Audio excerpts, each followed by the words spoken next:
How habits actually work. After identifying all of your bad habits, it is natural for you to be eager to break them all quickly. But you need to be patient when it comes to breaking habits and forming new ones.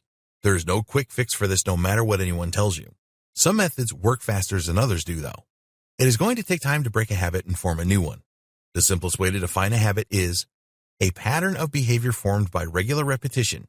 It is an acquired mode of behavior. Let's dive a little deeper into this statement. Pattern of behavior. Habits are something that you do on autopilot, but they all have patterns to them. A good habit is driving a car safely. When you first learned to drive, you had to pay attention to everything, and it was probably pretty stressful for you. Once you learn to drive, you do everything automatically and just concentrate on the road. But it is not really automatic. You are just following patterns of behavior that you have learned and perfected. It all happens very quickly, so you could be forgiven for thinking that it is automatic. This is important to understand because it means that you can always break a habit. Regular repetition. This is a strong clue that it takes an amount of time to form a habit. You need to do it regularly and repeat the process. This actually takes effort in the beginning, and you will need to apply effort when you form new empowering habits.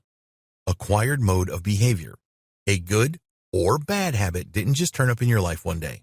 You had to acquire it. You made a conscious decision that you wanted to create the habit, and then you put time and effort into it. Every habit starts somewhere. You had to learn how to implement the habit. Some are easier to learn than others. There is no singular formula for habit formation. Everyone is different. If you are someone that is naturally active, then going to the gym on a regular basis will be an easier habit for you to form than someone who is not inclined to do this.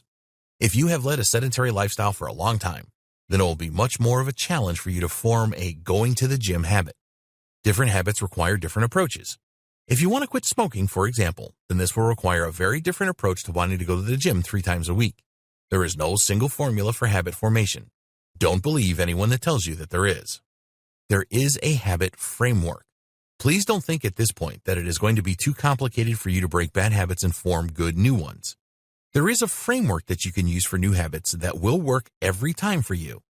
This framework has 3 parts, and these form a neurological loop in your mind. They are remind, routine, reward. Researchers at MIT, the Massachusetts Institute of Technology, discovered the 3 R's loop. Their research showed that these 3 elements were essential in the cycle for habit formation. It is important for you to grasp this, as it will not only help with the formation of good new habits, but also with the breaking of existing bad habits. We will discuss this in more detail in the next video. Your habits define you. Here's something that you must know. Your habits define who you are. The routines that you run every day of your life are responsible for what you do and how productive you are, and will be responsible for how you run your life and even your happiness. So the question is, are you in control of your habits, or do they control you? The answer to this is both. You can always control your habits. This is what this training is all about. But remember that habits are powerful, and once you establish them as part of your everyday routine, then you will execute them on autopilot. Your habits become a part of you, and if you are not careful, they can control your life. If you have an alcohol or drug habit, then this can soon become an addiction that spirals your life out of control. It will take some serious commitment and effort to break a habit like this, but the good news is that it is possible. You want good habits to control you. If a habit is doing you good, then you want it to control you.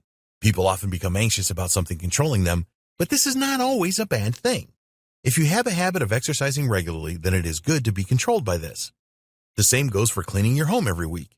Always finishing the things that you start, bathing every day, and cleaning your teeth morning and night. There are some habits that you need to be happy about having control over you.